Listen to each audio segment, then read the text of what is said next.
Hello and thanks for stopping by the Sister Cousins Lifestyle channel. My name is Sandy, and in today's video, as you can see, we are outside. We're going to be doing some work around in the front of the house. In my last outdoor video, I shared as I got my deck together for the season, which I have been so enjoying. But today is the day that I need to get up, go out front, and get that area together. So if you'd like to see how that all comes together, keep watching. Now, 7 years ago, when they built our community, they planted these oak trees way too close to the homes. And now, 7 years later, homes are starting to have major plumbing issues. The roots of the trees are getting into the sewer system and causing problems. So the first thing that had to happen this year is this tree had to be removed.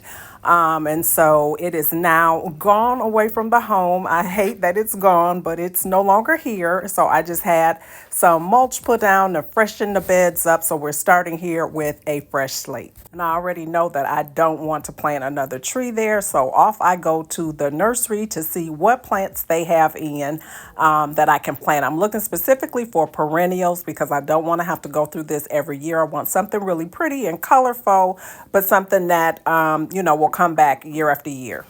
Great curb appeal is the name of the game here. So I'm looking at this koi pond. I just love these so much. I wish I had a space for them. But anyway, I'm in the nursery now. The first thing I get sidetracked. I'm always getting sidetracked. But they were having this ladybug event on this particular day. So you could buy this thing. You see those little ladybugs in there climbing around in there? You can buy them, but they were also giving away some free ladybugs, which you will see later on. But anyway, let me get back on track and look at these flowers and see what they have. Now, the reason I like coming here opposed to like a Lowe's or Home Depot is they have a larger variety and they have them categorized. So I'm not a true gardener. I'm just learning as I go.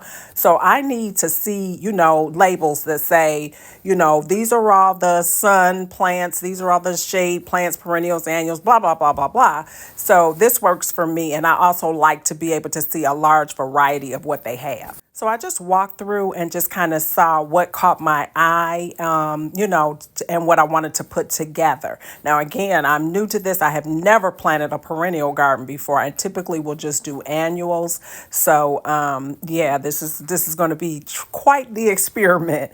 And I just keep getting sidetracked because these hydrangeas are just so pretty. And I want one so bad, but I don't think I'm going to be able to because they don't need as much sun as I get in my area. So I need to just walk away from those. And while I was looking, I was also trying to decide, like, what colors do you want to do? I wanted it colorful, but I want, multicolor and things like that.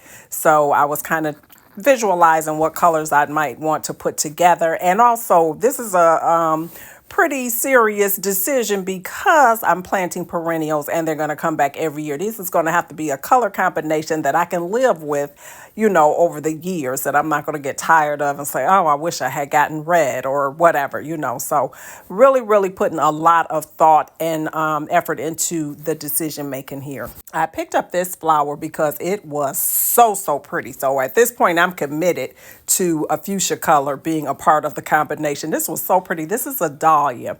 Never grown them before, but I just thought it was so pretty, such pretty blooms on there and everything. So I just said, you got to come home. This is going to have to be a part of the decorations here. So this is what I decided on. This is the arrangements that I picked up, or the flowers that I picked up and will be planting. I got some hosta. I love hosta.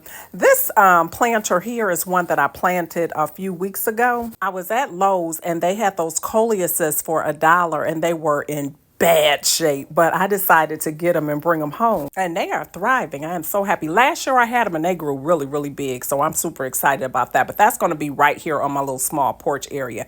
What we're concerned with right now, though, is this round flower bed where the tree once was. So I'm going to bring the flowers here and I'm just going to lay them all out in this area just so that I can see how they will look, how I want them to be arranged, and also have to take into consideration that they will fill in, so I don't want them too close together. But this is basically what this will look like. These are the different varieties that I got. I think they are so pretty. So I've got a little bit of fuchsia going on. I've got a little bit of orange going on.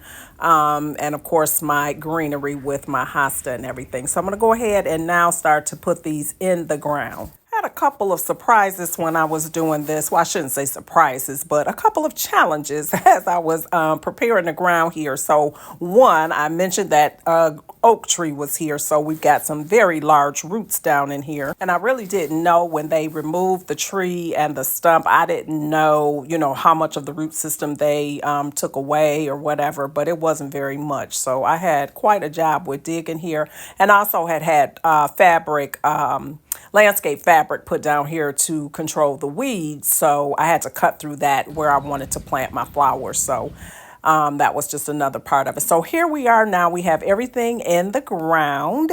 Yeah, so they're going to need lots and lots and lots of water, to get them started and everything. But I hope that they thrive because they are down there with a lot of roots from that oak tree. And Will was telling me that the roots will continue to grow, which I thought, he's crazy. There's no way. But then I looked it up and it does say that they will grow for a period of time. So we'll see how the flowers are able to thrive here.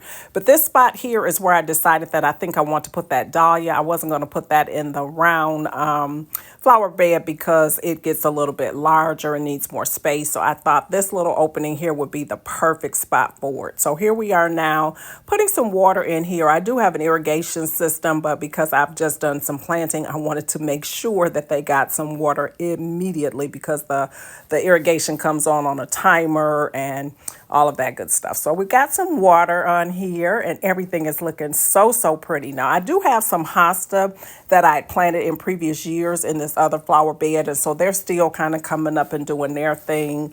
So I think this flower bed is going to be really pretty when it fills in, and it's going to look really nice with my new little round garden here. See, the two hosta over here are really thriving. They're really growing big really fast. I think the key here is just going to be to make sure that they get the proper nutrients and whatnot. I don't fertilize as much as I should, but I typically will put some fertilizer immediately once I plant. And speaking of watering, this portion of today's video is sponsored by RainPoint. RainPoint sent me out this smart garden irrigation system that allows me to control the watering of my gardens with an app on my phone. It is a very nice little piece of equipment here. It has this monitor here that monitors the water levels, whether it's going to rain in the area, the current temperatures, just all types of information is stored here and works in hand in hand with this watering system. Setup of the system is reasonably simple. You download the app, you connect to your home Wi-Fi, and then you can control everything from your phone. It does have a dual operating system. So one side is irrigation mode and the other is a misting mode. This is where you download the app. You can do the scan, the barcode there, and it'll take you right to where you need to be in order to download the app. And it works along with Android as well as iPhone.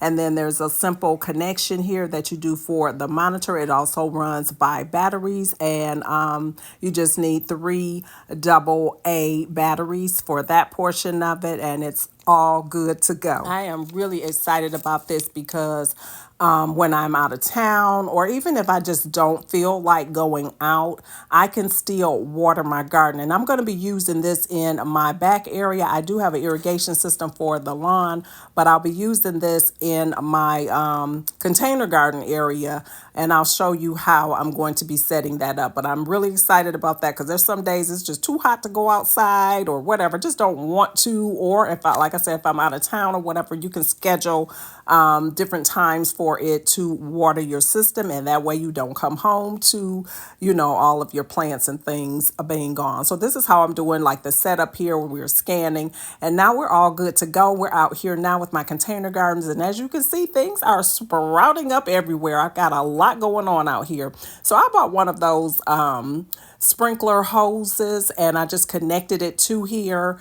And then I just push the button and it comes on and the water just sprouts out. Now, don't mind how I have the hose here now because I was just doing this for illustration purposes, but I will be setting this up because I do have some travel coming up. I'm excited about being able to schedule my waterings when I'm away and not have to worry about my gardens while I'm not available to water. So a special thanks to Rain Point for sponsoring today's video. Be sure to check my description box below where I will have the link to their website as well as a 15% discount if you use my code, which is Sister15.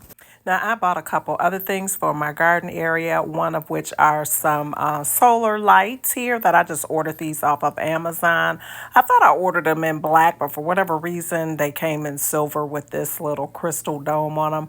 Probably should have sent them back, but I was just kind of anxious to get this area done. And once I put them down, they don't look bad at all. And actually, from a distance, you can't even really see the colors of them or whatever. They're really nice to create just a little light up the walk path at nighttime. I do live in the South and it gets really, really dark down here. So any light will help. So now here we are with the free ladybugs that I mentioned earlier that I got from the nursery. So I thought this would be a good, fun activity for myself and my grandchildren. So I had them come over and we just kind of played around with the ladybugs and kind of released them into the garden. And what I did learn is that ladybugs are a friend to our gardens. They get rid of a lot of the unwanted pests like aphids and spider mites and stuff like that that we don't want in our garden that may eat up your greenery or vegetation or whatever. So this was kind of fun and a learning activity for all three of us. So we just played around with the ladybugs and kind of released them into the garden. We had a lot of good conversation and a lot of fun, and more importantly is it was all free. And these days with prices the way that they are, you have to find a way to entertain your children, grandchildren on a budget. So this was perfect. So thank you to Pike's Nursery for the free ladybugs. So here we are with the after, and I am really loving the way that it turned out. I was going for that great curb appeal, and I feel like I have that now. I added a fern here to my shepherd's hook, which I love the green lushness of it. My hostas are starting to come in, and they're going to thicken out and kind of fill in some of the empty spaces. I think that's going to be so pretty and so low maintenance for me because they come back every year, which was the goal. The dahlia is here just looking so pretty for that pop of color in there. My little rose bushes here, they're kind of on a struggle bus, but they have a little life on there, so we're going to see what they do. But anyway, this is how it turned out on my porch. I just have an impatient basket. I got to get my other shepherd's hook to put those out, but I like that pop of color here right near the door. And that is all we have for today. Thanks so much for watching, and I hope to see you on my next video. Bye-bye.